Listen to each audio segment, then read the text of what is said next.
And I'd like to share a little bit about myself, of how I came back to the Lord.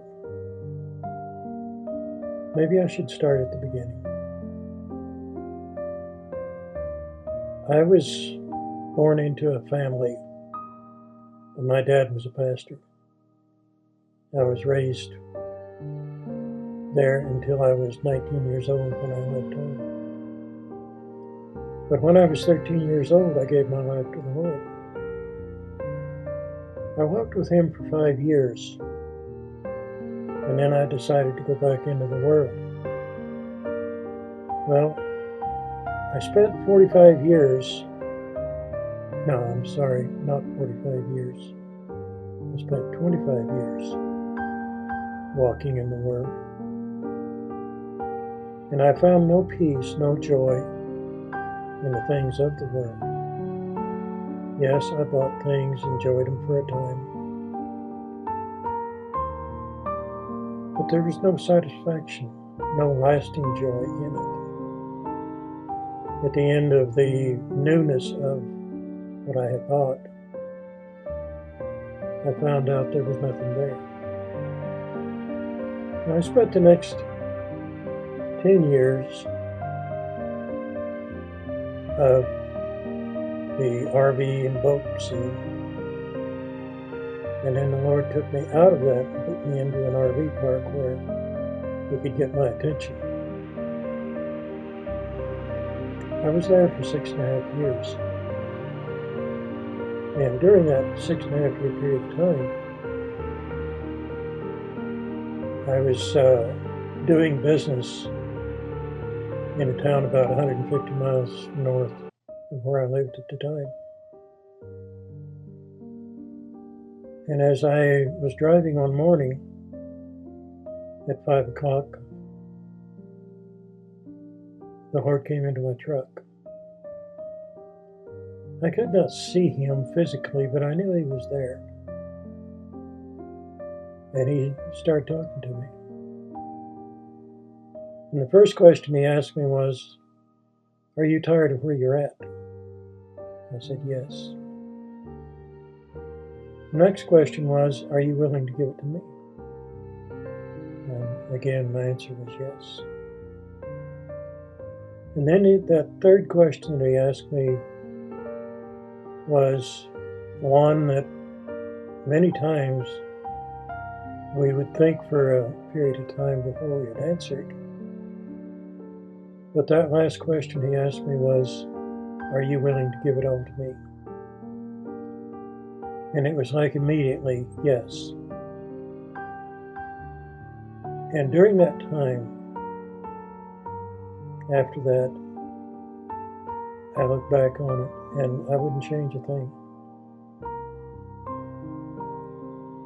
I walked with the Lord, or I've been walking with the Lord, for 45 years. And during that time, He sent me to many places, to many states, churches in those states, as well as here at home. And He's asked me to speak into the lives of the people. Some of it was for direction, some for correction. And that's when things start getting sticky, when the words of correction came into place. And as I would speak those things, there was times people would ask me to leave, and sometimes I would just have to leave before they would ask. But sometimes they would ask me to leave and never come back. And then there were times that they would say, "What you have said needed to be said for years," but no one would say it. And that would take place in other states. He also sent me, as well as 2 others with me, to pastors to speak into their lives. Sometimes it was received, sometimes it wasn't. Here's the point. Man doesn't have to answer to me. And I don't have the right to say anything to them.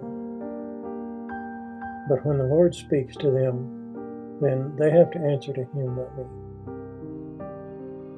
So as I conclude this introduction, what I would like to say is, I pray that the Lord would speak to you, direct your life, lead you in ways and into places that you've never been before. And when He asks you to do something, don't be like I have. Say, Lord, I can't do that. But you're right. You can't. But He can do it through you if you are willing to allow Him to direct your path. If you will listen to Him, hear His voice when He speaks, and do as He asks. Yes, you will find the times people will reject what you're saying. Then there will be other times that someone will say, that confirms what the Lord is saying to me. Or that encourages me to step out because I have had that same doubt. But now, since you've said these things to me, I'm ready. You don't know when you will be encouraging someone when they stand in front of you. You just do as the Lord asks you to do, and let Him deal with everything beyond that. So this little snippet of how I came back to the Lord, I hope it encourages you to be willing to do as the Lord asks. And that was one of the first questions He asked me, or first part of the questions that He asked me, is, was I willing? See, this is the key. Are you willing to do what the Lord asks you to do? If you're willing, yeah, there'll be times that people will disagree with the blessings that the Lord gives you. Makes up for all of that and more.